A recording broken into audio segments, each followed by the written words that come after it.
to that. Stepping right? stone for Like, the you know, audience I as Kissed a they Girl realize is their problematic queerness. in so many ways, but for many people like myself, it was the first time I heard that, you know, on mainstream radio. And I was like, oh wow, cherry chapstick, de scandalo, you know what I mean? Like, how crazy.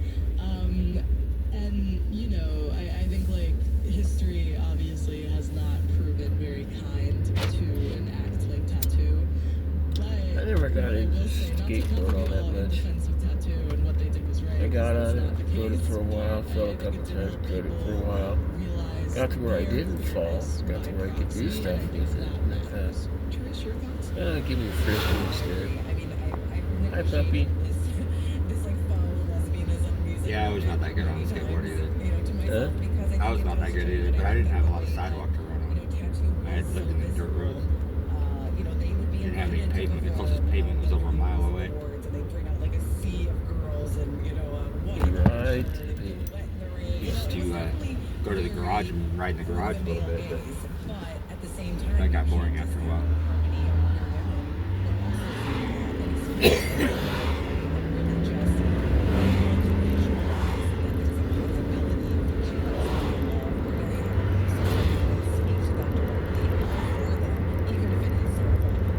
Like it's gonna get nice.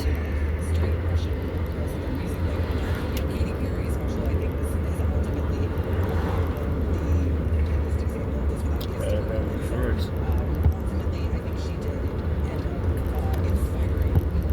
She had a couple of waves.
There's a sulfur cave right up here in this little flat area.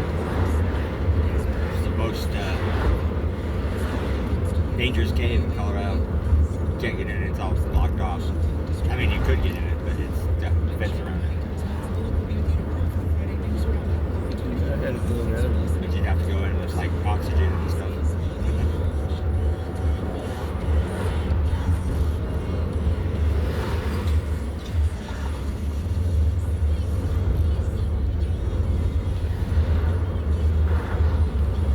Wow, where's the steamboat get all this traffic? And this really isn't that bad. Huh? And this really isn't that bad.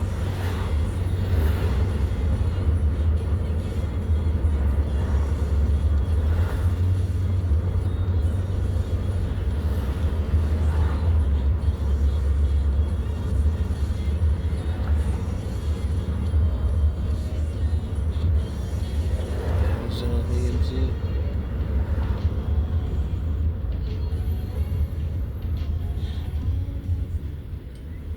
Support for NPR comes from the station and from Angie. I thought I was bad the way I dressed. Pros to get their home projects Those are wearing done. nothing. From everyday repairs to major remodels. Just a shirt. Reviews, pricing, and more at Angie.com or on the Angie app. And from Indeed, designed to be an end-to-end hiring solution for businesses of all sizes to ensure you interview entire candidates. Learn more at Indeed.com/NPR. That's a really cool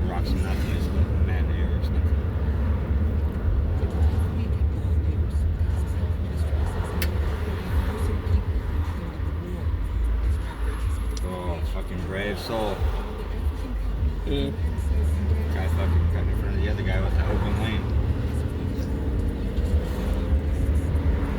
Do you ever think of stupidity?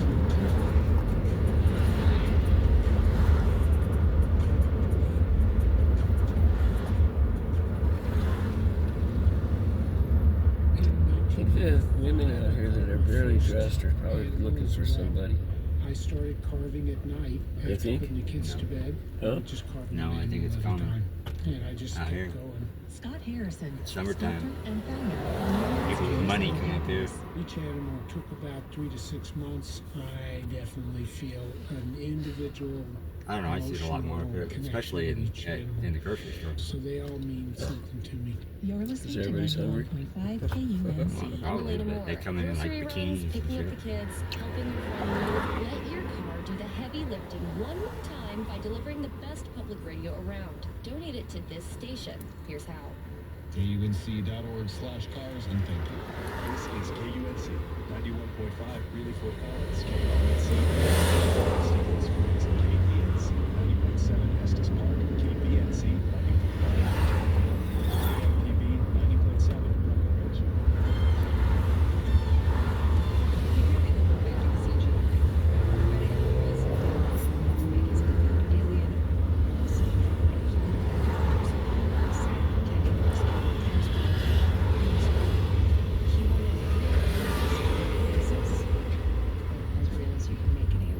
He'll tell you about taking his new film as close as possible to the original Alien movies from over 40 years ago in what sounds like a very immersive movie-making experience. Plus, if you could go back in time and change one moment of regret, would you do it? Vanessa Anton will tell you it was a fascinating choice and with its heavy consequences on the new season of Plan B. I'm Talia Schlenger, sitting in for Tom Power. Welcome to Q.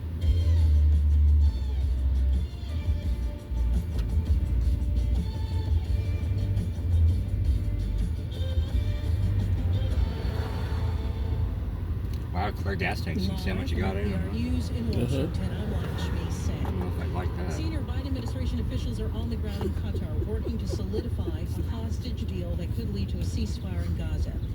This all comes as the death toll in Gaza has surpassed 40,000 people, according to the Gaza Health Ministry. Here's NPR's Asma Khalid. White House National Security Spokesman John Kirby referred to the talks today as a promising start towards orders and means of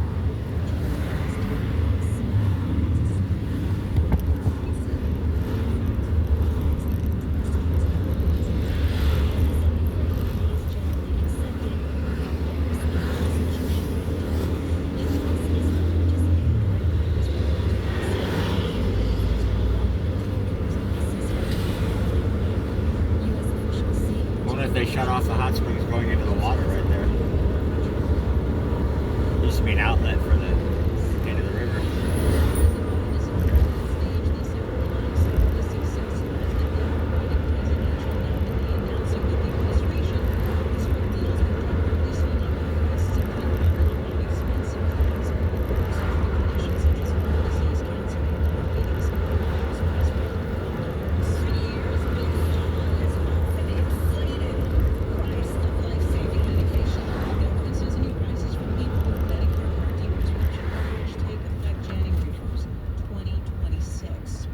Both vice presidential nominees have agreed to a fall debate. Minnesota Democratic Governor Tim Walz and Ohio Republican Senator J.D. Vance have both said they will debate on October 1st on CBS. However, Vance says he's willing to do more than one debate. NPR's Danielle Kurtzley. CBS announced on Wednesday that it had offered 4 debate dates to both campaigns. On X, formerly known as Twitter, Walz responded almost immediately to a CBS News tweet about the debates, saying he would do October 1st. Vance responded this morning by trying to welcome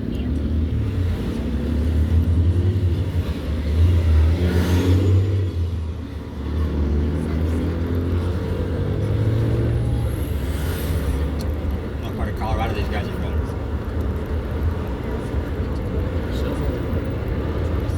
Looks like they're back for a ways.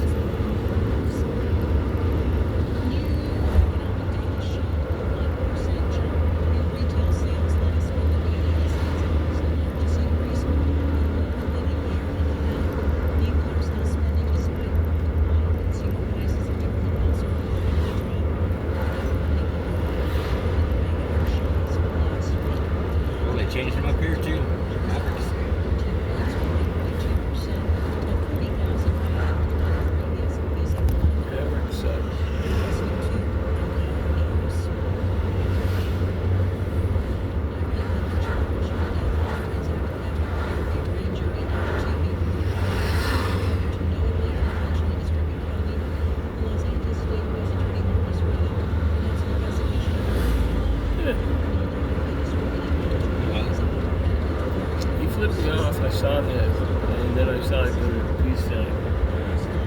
over here goes like this, and then he goes like that.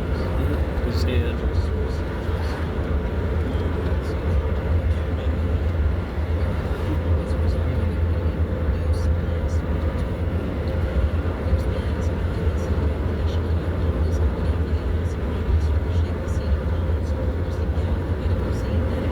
Stormy Mountain.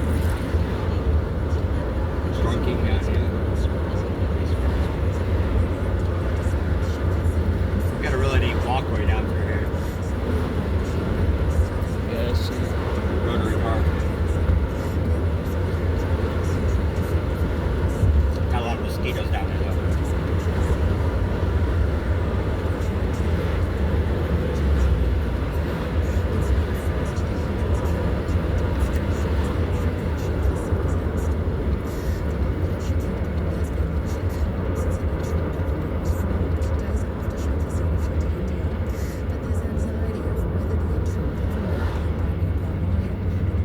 We going by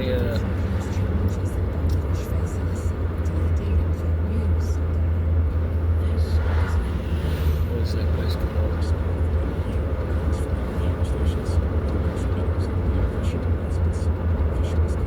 There's a town between here and back out there about 30, 40 miles where I got that shirt.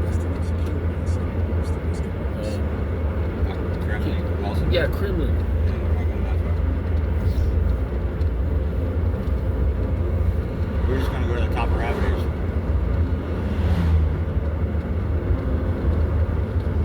I gotta pull over somewhere to figure out where the trail starts there.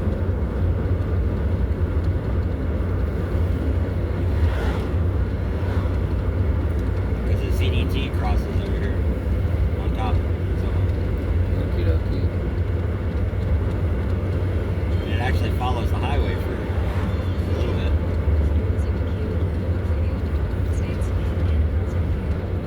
I guess I'll keep my podcast on the stickers. It's probably gonna be 5 degrees. Cigarettes in the car all the way up here. Must be a state thing.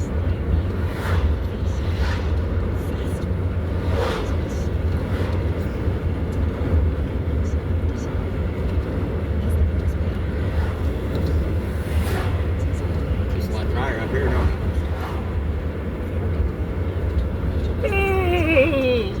Oh, what was that?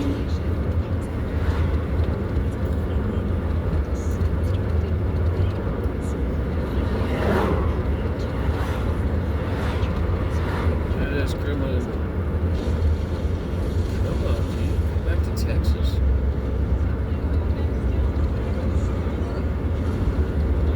It's going to play golf. Loser.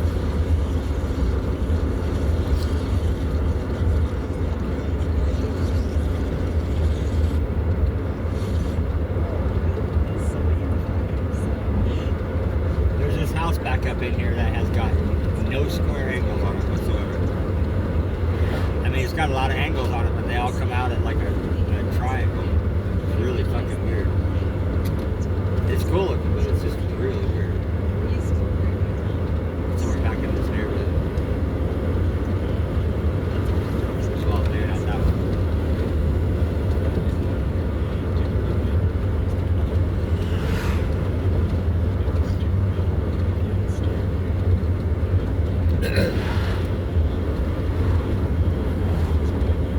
That's pretty out there.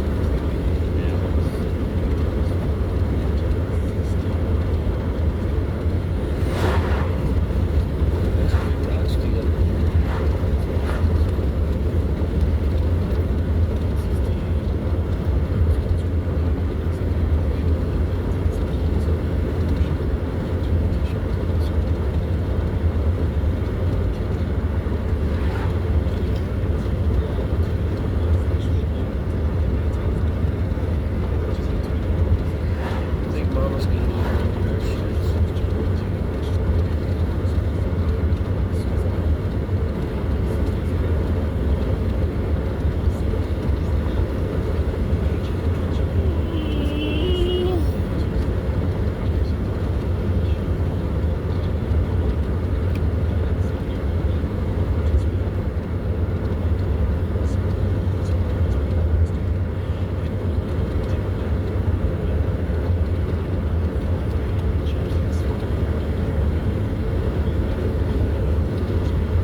tell the stories with the camera, and I started there. By the time I was 18, and with my friends, we just done other things, including superhero movies on the street.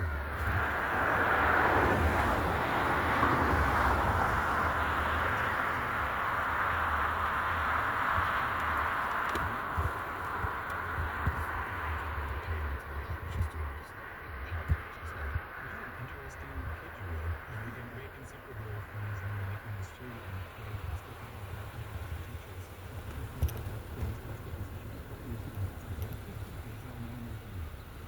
Was Alien or Aliens or any of these movies something to you when you were a kid? Yeah, absolutely. Actually, one of those I was actually rewatching. I should put it on my Instagram or something like that. The second which I will play was called Super Spanish. Doesn't translate anything. There was a big fight with the baddie at the end. I was rewatching recently. In the big fight, there's this bad that was supposed to be a friend. There's a character who was, and at the very end, my character punches his head and he flies out, and he's a robot. And we go like, he's a robot. He's a robot. Which is straight out. Yeah, no, my friends and I were like all movie fans, true movie fans. Like we wouldn't go like teenage years, when we were so that we're just the best thing. We should get together, read 1, 2, 3 movies, and we're just like,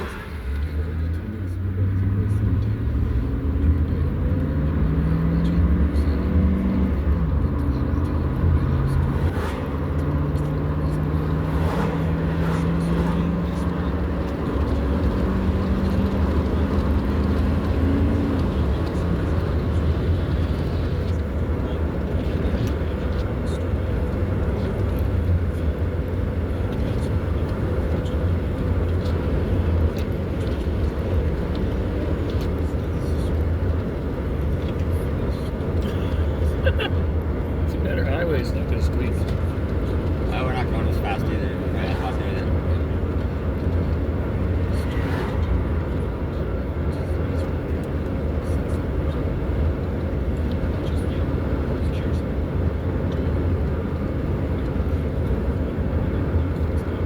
When they were starting with Covenant. And just as a fan, I was like, oh, we get to see this and that, and you know, I was like what? And I was like, I just I feel He's a like Swiftie. I have to So we're Prometheus. insured for this? Great take the story and it wasn't that I was pitching. I was just talking as a fan. You know, 2 fans talking about Ridley Scott. No, dude, he's Oh, he's there's a a fire producer out at the there. time. And he was like, oh, okay, There's a that's fire right interesting. there. And he actually asked me to write a Clouds page. I coming wrote a up. page of the basics of the story, which is Probably not. It looks like it.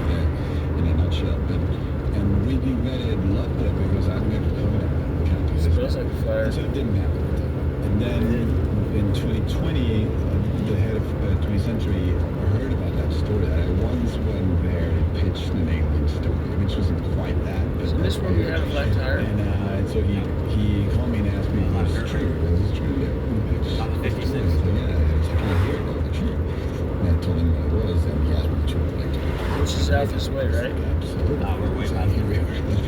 Where you go up the either there. Well, you get it off the 13, but you gotta chase the 18 across. And then they say yes, and then you start Just to think, about- oh, now I actually have to do it. Like, how did you 5 feel when miles you actually down. were tasked with doing Or it? you go up the 80 and catch it that way. Really?